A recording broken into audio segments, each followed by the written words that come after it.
Onde acoustique.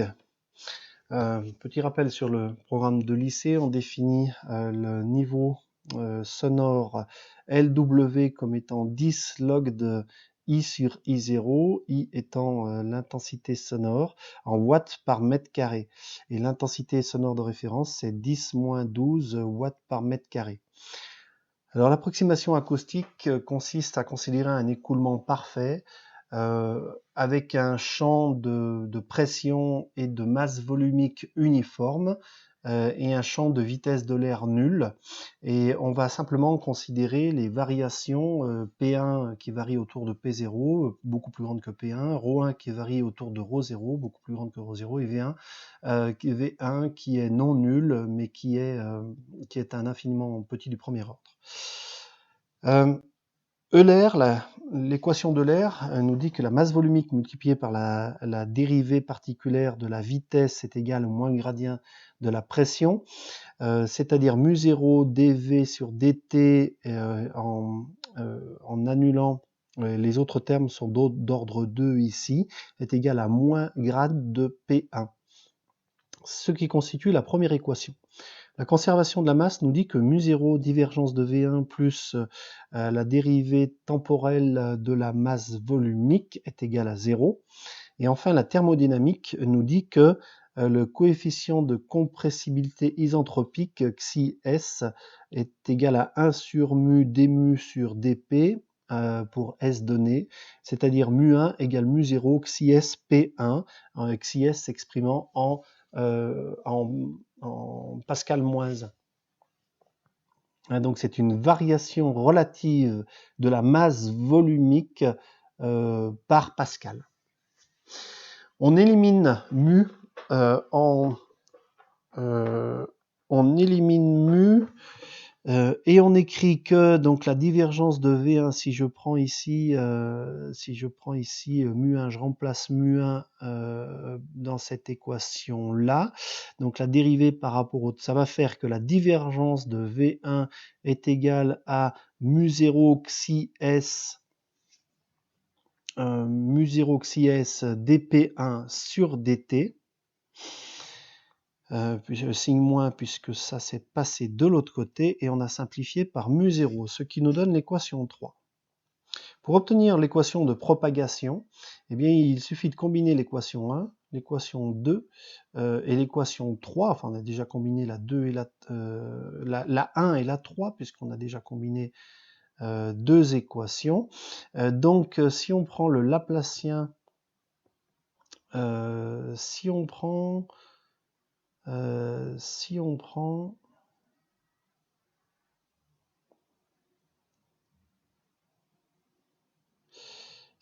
cette équation-là, divergence et qu'on l'inclut dans celle-ci, qu'on remplace P1, qu'on remplace V1 plutôt par son expression P1, on va obtenir le Laplacien de P1 qui est moins 1 sur C2 D2P1 sur DT2 égale 0, ce qui nous permet d'isoler, enfin on va retrouver le mu0 et le xi s et l'identifier à la célérité de l'onde, puisqu'on reconnaît ici une équation de D'Alembert, et C est égal à 1 sur mu0 xi s. Xi s étant des parts pascal, mu0 étant des kilogrammes par mètre cube. Et donc, c'est homogène à une vitesse quand on en prend la racine. Xi s est le coefficient de compressibilité isentropique qui joue le même rôle que l'inverse du module Young pour les solides. L'équation de Laplace nous dit que P fois mu0, P mu0 exposant moins gamma égale constante, c'est-à-dire dP égale gamma dmu sur mu, et xi s est égal à 1 sur gamma p. Donc pour l'air, on peut calculer une vitesse, puisqu'on a une expression xi s en fonction de la pression et de gamma, et le gamma on le connaît pour l'air. Donc quand on remplace toutes ces valeurs, on arrive à 347 mètres par seconde à 300 Kelvin, ce qui est tout à fait cohérent avec les valeurs les valeurs usuelles de vitesse de son. On peut passer on peut faire une résolution en complexe qui simplifie un peu la tâche, puisque P1 est égal à P1 plus JP M facteur de T moins T sur 4, puisque P0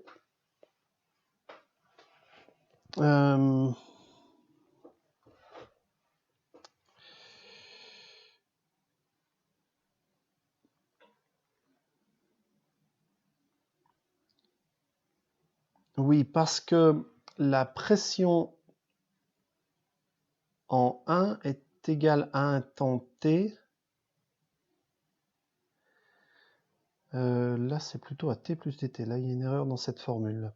On peut exprimer la pression sous la forme de l'amplitude exponentielle de j oméga t moins kr moins phi.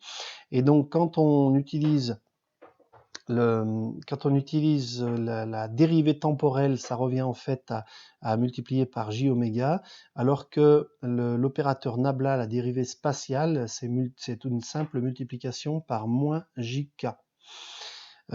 Et l'équation de D'Alembert s'écrit donc moins jk2 p1 moins j oméga le taux au carré p1 sur c2.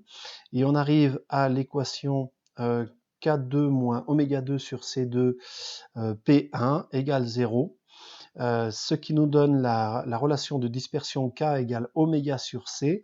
Et comme K est une relation linéaire de oméga, en fait on a un milieu non dispersif et la vitesse de phase qui est égale à la célérité.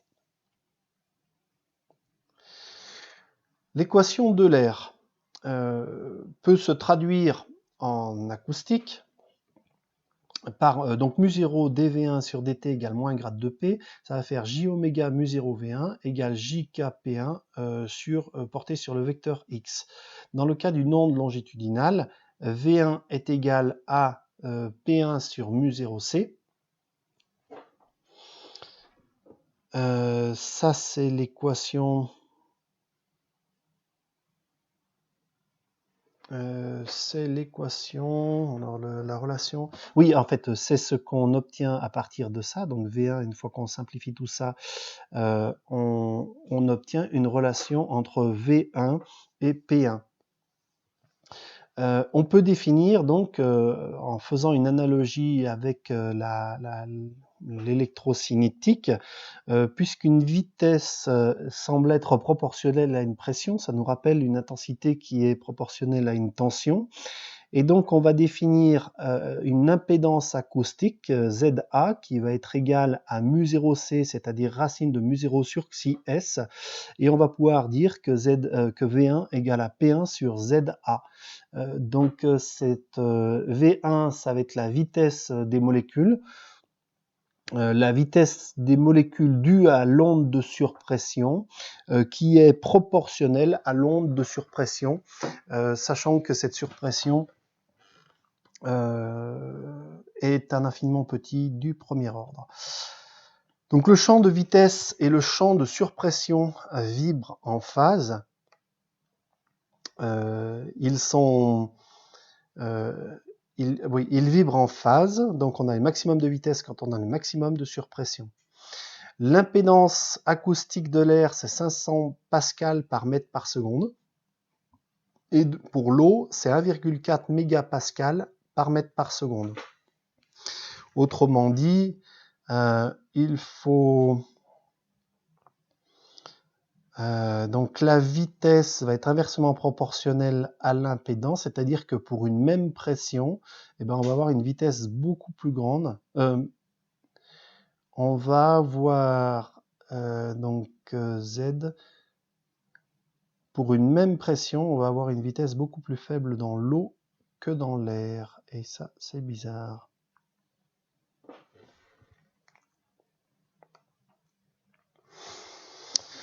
Pour une onde stationnaire est caractérisée par des nœuds de vitesse qui correspondent à des ventres de pression et des nœuds de pression qui correspondent à des ventres de vitesse.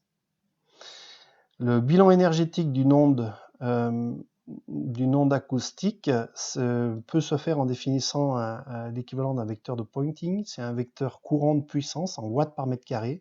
Et la divergence de ce vecteur courant de puissance plus la dérivée de E par rapport au temps, E étant l'énergie volumique, est égale à 0. Donc ça, c'est le bilan énergétique. L'accumulation d'énergie au cours du temps est compensée par ce qui est gagné ou perdu aux frontières du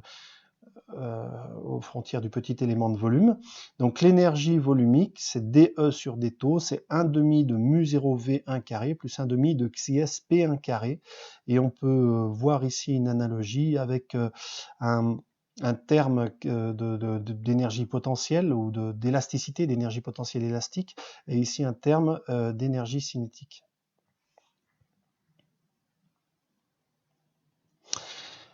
Le modèle que l'on a défini au début est validé parce que si on calcule l'ordre de grandeur de P1 sur P0, on trouve 10-3, mu1 sur mu0, on trouve 10-4, et V1 sur C, donc les V1 c'est environ 0,2 mètres par seconde, c'est beaucoup plus faible que la vitesse du son. Donc notre modèle dans ce cas-là reste validé. La puissance moyenne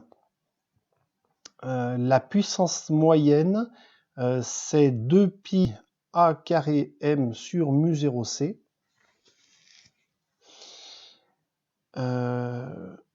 C'est l'amplitude AM étant l'amplitude sonore qui varie en 1 sur R, donc la puissance moyenne, oui, AM étant l'amplitude, la puissance varie en 1 sur R2 proportionnellement à la surface.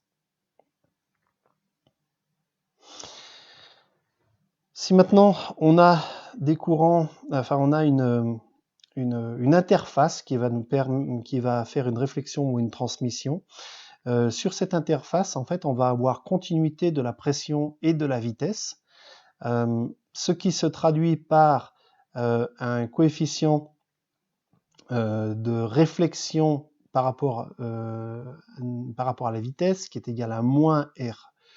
Coefficient de réflexion par rapport à la pression, qui est Z1 moins Z2 sur Z1 plus Z2, qui est égal aussi à VR sur VI. Donc la vitesse de réflexion divisée par la vitesse d'incidence. La transmission de pression, c'est 2 fois Z1 sur Z1 plus Z2, et le coefficient de transmission pour la vitesse, c'est 2Z1 sur Z1 plus Z2. On voit que si le milieu 1 a une plus forte impédance, eh bien il va transmettre plus. Enfin, quand on passe au vecteur courant de puissance, on peut définir le coefficient de réflexion non pas pour les amplitudes, non pas pour les vitesses et les pressions, mais pour les puissances qui correspondent au produit des deux. Et on retrouve donc un facteur Z1 moins Z2 au carré sur Z1 plus Z2 au carré, et une transmission phi t sur phi i qui est égale à 4Z1 Z2 sur Z1 plus Z2 le tout au carré. Et on voit bien que R plus T est égal à 1, ce qui n'était pas le cas ici pour R, RV, RP et